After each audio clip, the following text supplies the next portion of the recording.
Hello à tous, j'espère que vous allez bien et je suis ravi de vous retrouver. Alors je sais, les dernières vidéos que j'ai faites sur la chaîne étaient consacrées au cinéma, alors ne vous en faites pas, des vidéos sur les jeux vidéo, les mangas ou le métal, ça n'a pas tardé, il y en a même certaines qui sont en cours d'écriture, mais avant cela, je tenais à vous parler absolument d'un film que j'ai vu il y a quelques jours et qui a mis une sacrée claque, c'est Top Gun Maverick. On en parle juste après le générique.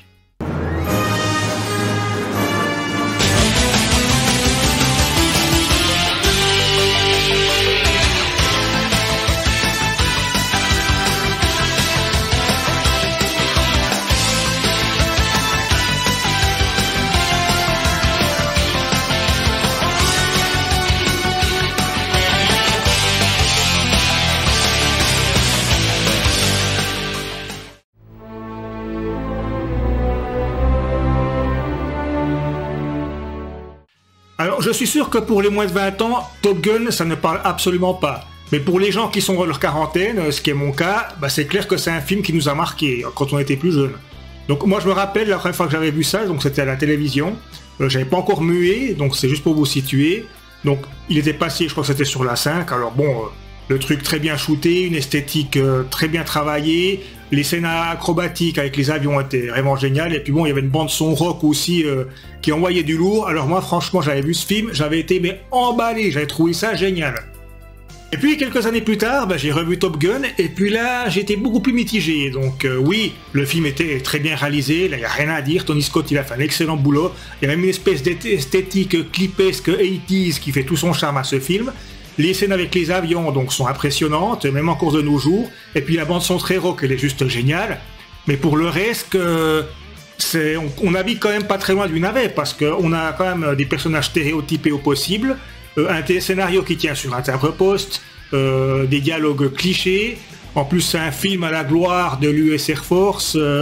Bon, il y a aussi l'amourette risible là, entre Tom Cruise et puis Kelly McGillis. Sans oublier bien sûr ce côté gay friendly, enfin il y a vraiment un message gay dans ce film qui pourtant était involontaire, mais c'est encore ce qui fait son charme de ce film de nos jours.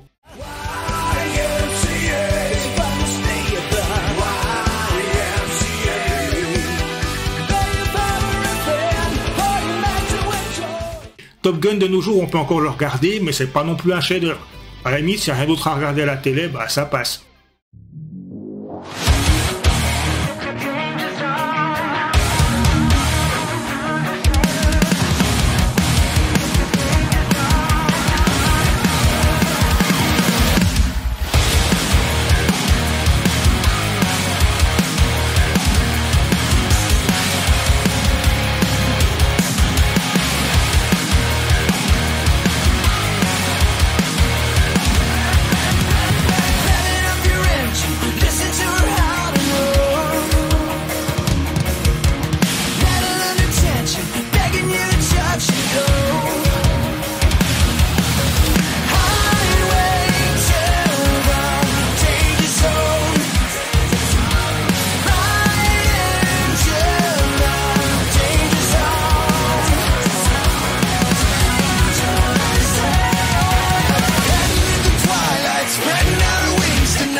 Alors tout ça pour vous dire que quand on a annoncé qu'on allait faire une suite à Top Gun, j'ai pas été non plus immédiatement emballé, parce que je me suis dit Tony Scott est aux manettes, donc ça sera de nouveau peut-être un film qui sera très bien réalisé et puis avec des scènes d'avion impressionnantes.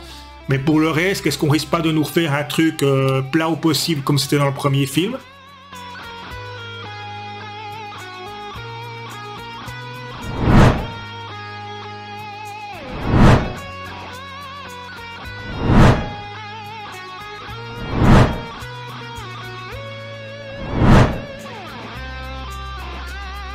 Malheureusement, Tony Scott, il s'est donné la mort alors qu'il était en phase de discussion avec Tom Cruise. Ça avait mis le projet en suspens, et puis quand même, Tom Cruise, il a quand même envie de réaliser une suite. C'est quand même le film qui l'a rendu célèbre et puis qui a fait de lui la star mondiale qu'il est aujourd'hui. Alors, le film a quand même été en gestation pendant de nombreuses années. En plus, ça a été ralenti par le Covid. On avait vu quelques trailers un peu avant la pandémie. Bon, franchement, c'est un peu comme Mission Impossible 7 dont j'ai parlé dans ma dernière chronique. Vu ce que ça montrait, ça disait pas grand-chose. Et puis, finalement, il y a de ça quelques mois, j'ai enfin vu une bande-annonce plus complète. Et puis, franchement, quand j'ai vu les scènes d'action, donc en avion et tout, je me suis dit, oh là, alors là, ça envoie vraiment du pâté. Ça m'a vraiment incité à voir le film. Et puis, avant d'aller voir le film, je me suis dit, bon, peut-être que le film, il sera naze, mais au moins les scènes d'avion, en tout cas, elles seront exceptionnelles. Et puis, autant être clair, Top Gun Maverick, il surpasse, mais absolument sur tous les points, le premier Top Gun. Je me suis pris une claque et j'ai adoré ce film.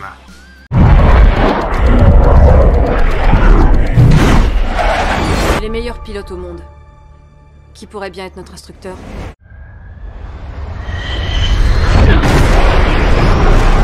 Mesdames et messieurs, c'est votre commandant de bord. Que le combat commence.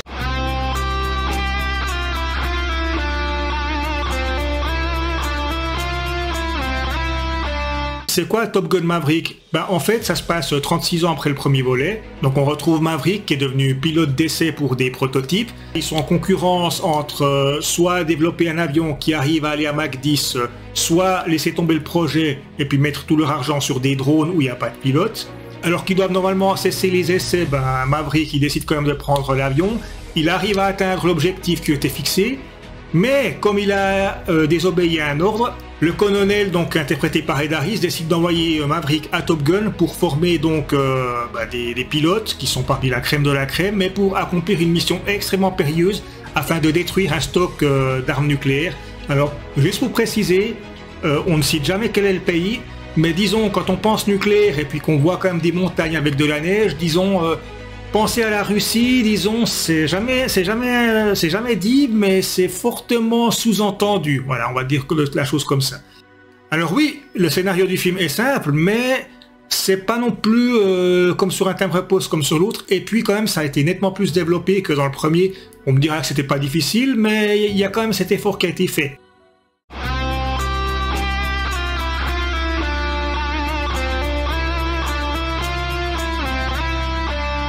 Alors pourquoi j'ai adoré Top Gun Maverick?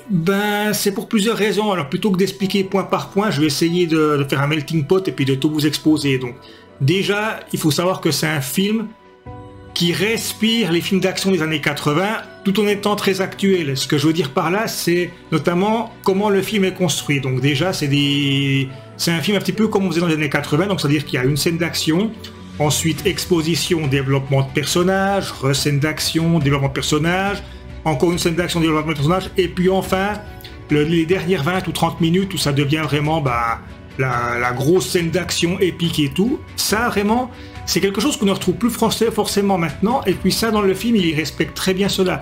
Et en plus, Tom Cruise, c'est quand même, on va dire, le dernier survivant du cinéma de cette époque, parce que dans les années 80 ou les années 90, on allait par exemple voir le dernier Stallone, le dernier Schwarzenegger, le dernier Bruce Willis. Et puis bon, de nos jours, maintenant, quand on nous dit qu'on va voir un dernier film, on va voir par exemple le dernier d'une franchise. Donc par exemple, on va voir le dernier film Marvel. On va plus voir le dernier Stallone ou le dernier Schwarzy, on va voir le dernier Marvel. Donc Tom Cruise, là, c'est un petit peu le dernier survivant de cette époque. Et puis là, c'est peut-être aussi, c'est aussi au mérite de Tom Cruise, c'est que de nos jours, maintenant, on se dit non, on fait tous des trucs en CGI, attention, les acteurs, il faut qu'on les protège, on tourne tout en studio, aucun risque. Alors que Tom Cruise, lui, il dit de la merde, je fais les cascades moi-même. Comme il est producteur sur Top Gun Maverick, il a aussi pu imposer ça. Donc déjà, il voulait d'une part que le film sorte exclusivement au cinéma, hors de question qu'il sorte sur des plateformes de streaming. Et en plus, il tenait à ce que tout ce qu'on voit à l'écran, ce soit du practical, c'est-à-dire du réel. Donc les scènes d'action en avion qui sont donc juste à couper le souffle, franchement, comparé au premier Top Gun, c'est hallucinant, j'ai jamais vu ça. Je vous promets, mais on voit carrément les avions donc, qui frôlent donc le sol, ils sont à 15-20 mètres du sol, ils vont à 400-500 km/h, ils font des acrobaties, c'est du réel, et puis d'ailleurs on voit même quand ils se ramassent des jets, donc les acteurs, on voit que les jets sont réels. Ils étaient vraiment dans les cockpits, ils ont d'ailleurs passé 3 mois pour s'entraîner à supporter les jets qu'ils encaissent et tout. En tout cas, bien, on pense bien que c'est pas eux qui pilotent, mais en tout cas, ils étaient vraiment dans les avions. The aviation sequences had to be real. So our actors went through 3 months of grueling training. I started them out in a single-engine airplane to build up their spatial awareness inside the air. We took them to the L-39, and they went and flew aerobatics to feel what it's like in a jet. They graduate to the F-18 Super Hornet and actually launching off an air. Plus comme les scènes sont impressionnantes et excellemment bien réalisées, franchement, on est là, on est scotché. Moi, en tout cas, j'ai été scotché. Sauf votre respect, monsieur, je ne suis pas instructeur. Je voudrais pas que vous vous fassiez trop d'illusions. Que le scénario tienne sur un timbre-poste, bon, c'est plus vraiment le cas. Oui, le scénario est simple, il est quand même plus étoffé que le premier. En plus de ça, Tom Cruise, ben, c'est clair que le personnage a évolué. C'est plus le jeune blanc-bec arrogant comme dans le premier.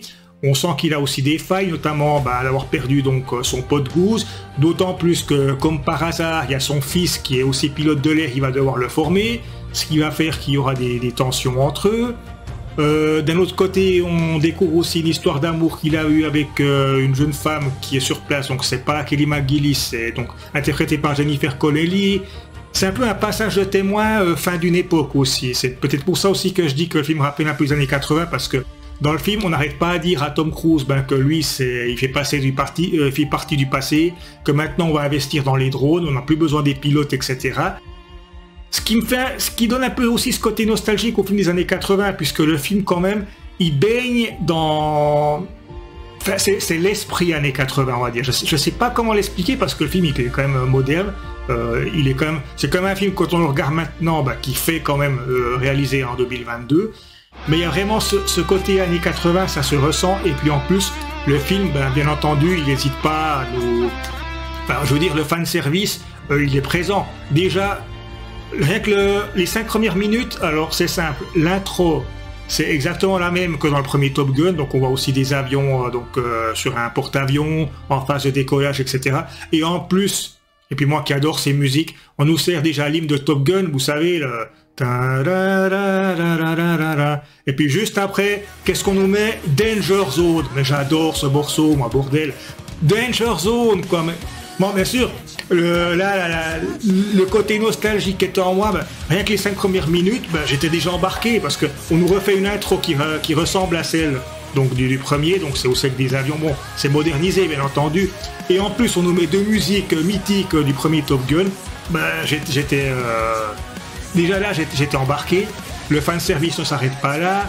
On revoit Tom Cruise avec son fameux blouson, il conduit de nouveau sa moto, il y a de nouveau une scène où il roule en moto à côté de Jet qui décolle, enfin tout ça en tout cas pour les fans du premier Top Gun ou ceux qui ont vu Top Gun de nombreuses fois, en tout cas là ça marche à du feu de Dieu. Il y a quand même quelque chose aussi, un passage émouvant, et puis là je pense que beaucoup verseront leurs petites larmes, c'est qu'on voit Val Kilmer dans le film. Alors quand on sait que Val Kilmer, on sait les soucis de santé qu'il a eu, donc il a eu un cancer de la gorge, qu'il n'arrive plus à parler, qu'il est fortement diminué. D'ailleurs, il y a eu un documentaire Val qui est sorti il y a quelques temps. Je ne sais pas si je vous l'avais vu, en tout cas je vous le conseille. C'est vraiment un documentaire qui est très touchant. Et on a fait quand même venir Val Kilmer, et puis on a en quelque sorte adapté son rôle avec sa situation, donc qu'il est physiquement diminué, etc. Et puis franchement, c'est une scène qui est très belle et qui est vraiment émouvante. Et en plus, Tom Cruise, il tenait absolument à ce que Val Kilmer apparaisse dans le film. Ça, je tiens à dire que c'est quelque chose à louer.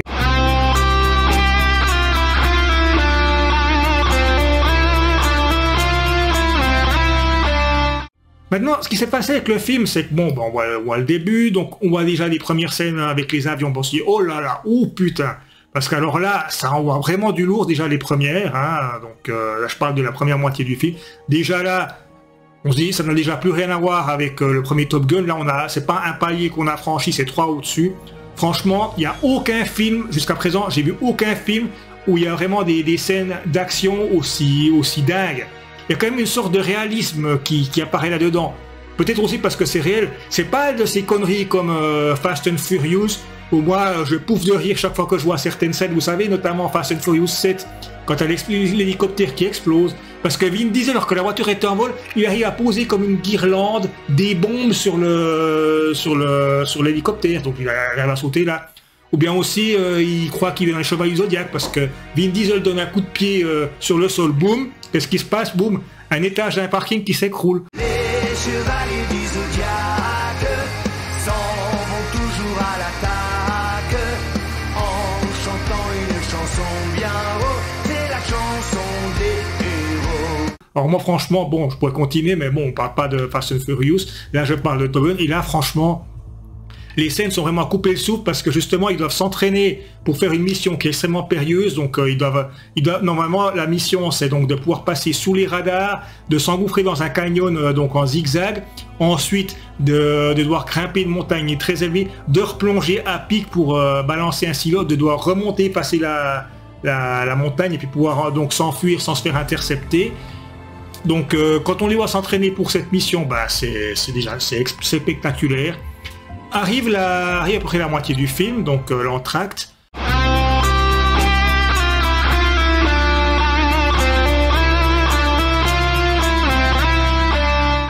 Alors moi j'étais là, je me suis dit, bah, alors, le film, c'est vraiment un film qui est fait pour les quarantenaires, comme c'est mon cas, parce que justement, il y a beaucoup de fanservice, mais c'est du bon fanservice. En plus, le scénario a été étoffé, les personnages aussi. Alors, tous ceux qui connaissent bien le film, ils vont retrouver plein de petites références à gauche, à droite. Mais c'est pas un film qui se base uniquement là-dessus. Il crée quand même... C'est vraiment une suite. J'y suis allé avec ma compagne, et puis je l'ai regardé. Moi, je dis, moi j'aime beaucoup ce film. Alors, il est déjà bien meilleur que le premier Top Gun. Effectivement, les scènes d'action, c'est impressionnant et tout. Mais il baigne dans le fanservice, tout. Mais moi, je me rappelle, j'ai dit à ma copine, je lui ai dit, mais franchement, là, le film, c'est vraiment un film qui est fait pour ceux qui ont vu le premier Top Gun. Parce que c'est blindé de références, mais on n'est pas obligé d'avoir vu le premier film pour tout comprendre, pour arriver à suivre. C'est vraiment bien. Et puis, pendant l'entracte, j'ai regardé les personnes qui étaient dans la salle, et là, ça m'a choqué. C'est que toutes les personnes qui étaient dans la salle, c'était des gens qui avaient 40 ans et plus, donc tous des gens de ma génération. J'ai vu aucun jeune qui avait 15 ou 20 ans qui était dans ce film. On avait tous, toutes les personnes qui étaient dans la salle, c'était des quarantenaires. Alors là, ça a renforcé justement le fait que je me suis dit, c'est un film qui était vraiment fait pour les fans du premier volet. Et puis bon, ensuite l'entracte se termine.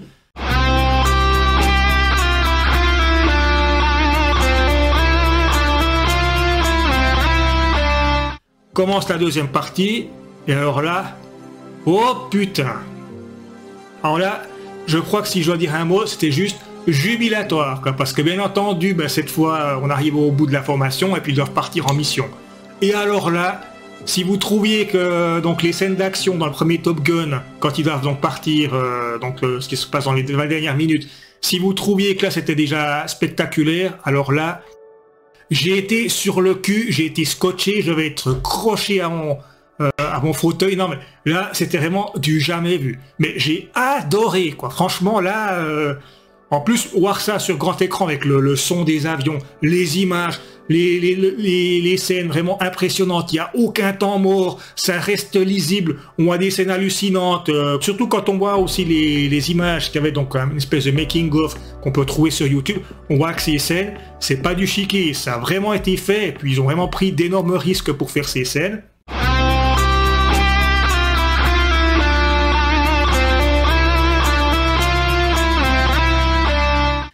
Vous prenez le premier Top Gun, vous enlevez tous ses défauts, vous améliorez absolument tous les points, et puis je crois que vous avez Top Gun Maverick. Franchement, je ne m'y attendais pas, je m'attendais juste à avoir peut-être un film d'action avec des bonnes scènes d'action, mais pour le reste, peut-être passable. Non, franchement, j'ai été happé, donc je ne peux que vous conseiller ce film. Alors, années 80, scénario mieux construit, avec aussi Tom Cruise qui a des failles.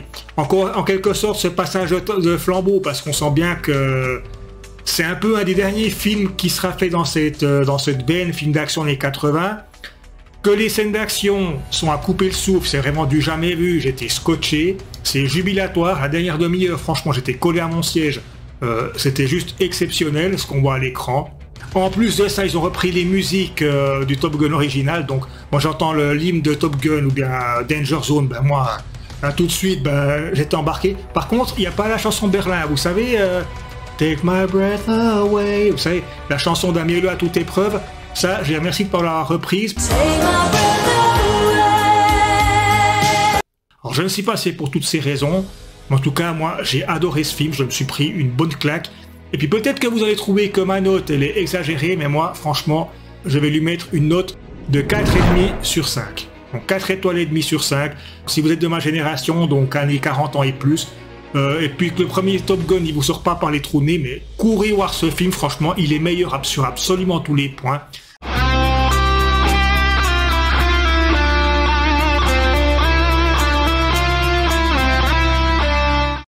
Alors voilà, Top Gun Maverick, c'était ma dernière chronique, je pense, sur le cinéma avant un certain temps. Donc oui, j'aurais pu faire aussi une chronique sur The Northman. Alors The Northman, j'en ai pas fait une, parce que je l'ai vu le dernier jour, qui était présent au cinéma. Alors j'ai beaucoup aimé The Northman, c'est complètement différent de The Maverick. C'est aussi un film que je vous conseille. Mais voilà, là, ça fait quand même, j'ai déjà fait quand même 4 vidéos sur le cinéma. Avec Top Gun Maverick, ça fait 5. Alors, ne vous en faites pas pour les prochaines vidéos. Il y a déjà une sur un jeu vidéo qui est prévu. Il y aura quelque chose de très spécial où je vous ferai participer. Je vous en dis pas plus, vous verrez bien. Il y a aussi une grosse vidéo sur un manga qui est en préparation. Alors, c'est pas mal, hein? Alors voilà, je vais en rester là pour aujourd'hui. Alors comme d'habitude, si cette vidéo vous a plu, n'hésitez pas à vous abonner, à partager, à mettre le petit pouce, voire me glisser un petit commentaire ici en bas. Alors, vous n'imaginez pas à quel point ça me fait plaisir et puis ça me motive à faire de nouvelles vidéos. Alors, ça peut vous prendre que quelques secondes, alors je remercie d'avance toutes les personnes qui prendront juste un tout petit peu de temps pour me glisser un pouce, s'abonner ou me mettre un petit commentaire. Ça me fait toujours très plaisir et franchement, ça me motive énormément. Alors sur ce, portez-vous bien, ne cessez pas de rêver et à bientôt pour une prochaine vidéo. Ciao!